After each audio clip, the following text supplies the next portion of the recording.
दिल्ली के मालवीय नगर में 3 जून की सुबह फ्लरिश स्टे होटल में लगी भीषण आग ने सुरक्षा इंतजामों की पोल खोल दी है। हादसे के दौरान हालात इतने भयावह हो गए कि अंदर फंसे लोगों को जान बचाने के लिए खिड़कियां तोड़नी पड़ी। मीडिया रिपोर्ट्स और चश्मदीदों के मुताबिक जब बिल्डिंग से बाहर निकलने का कोई सुरक्षित रास्ता नहीं मिला तो कई लोग खिड़की तोड़कर ऊपर की मंजिलों से नीचे कूदने को मजबूर हो गए।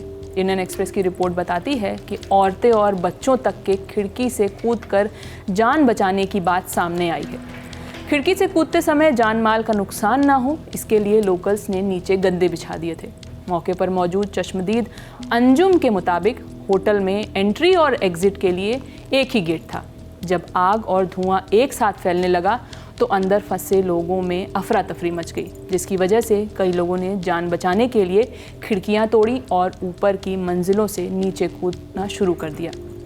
इसी हादसे के बाद इससे जुड़े विभागों पर बड़े सवाल उठ रहे हैं कि आखिर ऐसी कमर्शियल बिल्डिंग यानी होटल को फायर एनओसी कैसे मिल गया, जिसमें इमरजेंसी एग्जिट के नाम पर कुछ नहीं था और ऊपर से कैपेसिटी से ज़्यादा कमरे भी बनाए गए थे।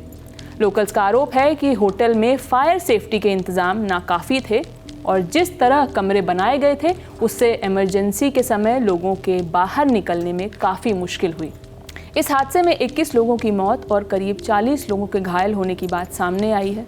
फिलहाल मृतकों की संख्या को लेकर साउथ दिल्ली के डीसीपी अनंत मित्तल ने कहा है कि ये संख्या बढ़ भी सकती है।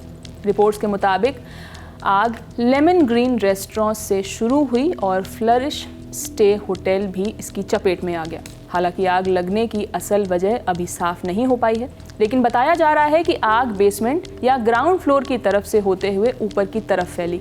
इससे ऊपर की मंजिलों तक धुआं फैलता गया। फिलहाल अधिकारियों का कहना है कि जांच के बाद ही ये पता चल सकेगा कि आग शॉर्ट सर्किट से लगी, रसोई से फैली या किसी और वजह से ये हादसा हुआ। अंजुम ने फायर ब्रिगेड को लेकर भी बड़ा बयान दिया है। उनके मुताबिक उन्होंने सुबह करीब 8 बजे से फायर ब्रिगेड को कॉल करना शुरू कर दिया था, लेकिन दमकल की गाड़ियां करीब 9:40 पर मौके पर पहुंची। उनका कहना है कि अगर समय पर कार्रवाई हो जाती तो इतनी बड़ी संख्या में मौतों को रोका जा सकता था। वहीं इंडियन एक्सप्रेस की रिपोर्ट बताती है कि सूचना को लेकर दिल्ली फायर सर्विस की तरफ से कहा गया है कि उन्हें सुबह 9:45 पर लेमन ग्रीन रेस्टोरेंट से आग लगने की जानकारी मिली, जिसके बाद फायर ब्रिगेड के लोगों ने डिविजनल ऑफिसर रविंद्र की मौजूदगी में कई लोगों को बेसमेंट से निकाला और इलाज के लिए अस्पताल भेजा। वैसे इस हादसे में 10 से ज़्यादा विदेशी नागरिकों के भी मारे जाने की बात कही जा रही है, लेकिन पुलिस के मुताबिक अभी कुछ भी पुख्ता तौर पर कह पाना मुश्किल है। पुलिस ने कहा है कि हादसे से जुड़े सभी पहलुओं पर जांच अभी जारी है। हादसे को लेकर दिल्ली की मुख्यमंत्री रेखा गुप्ता की तरफ से भी बयान सामने आया है। उन्होंने कहा है कि दिल्ली सरकार मामले पर पूरी नज़र बनाए हुए है और घायलों को हर ज़रूरी मेडिकल सुविधा उपलब्ध कराई जा रही है। हादसे को लेकर प्रधानमंत्री नरेंद्र मोदी ने भी शोक व्यक्त किया है। केंद्र सरकार की ओर से मृतकों के परिजनों को प्रधानमंत्री राष्ट्रीय राहत कोष से 2 लाख रुपए और घायलों को 50,000 रुपए की आर्थिक सहायता देने की घोषणा की गई है। फिलहाल इस हादसे ने प्रशासन, एमसीडी, फायर विभाग और बिल्डिंग मालिकों की जिम्मेदारी पर बड़े सवाल खड़े कर दिए हैं।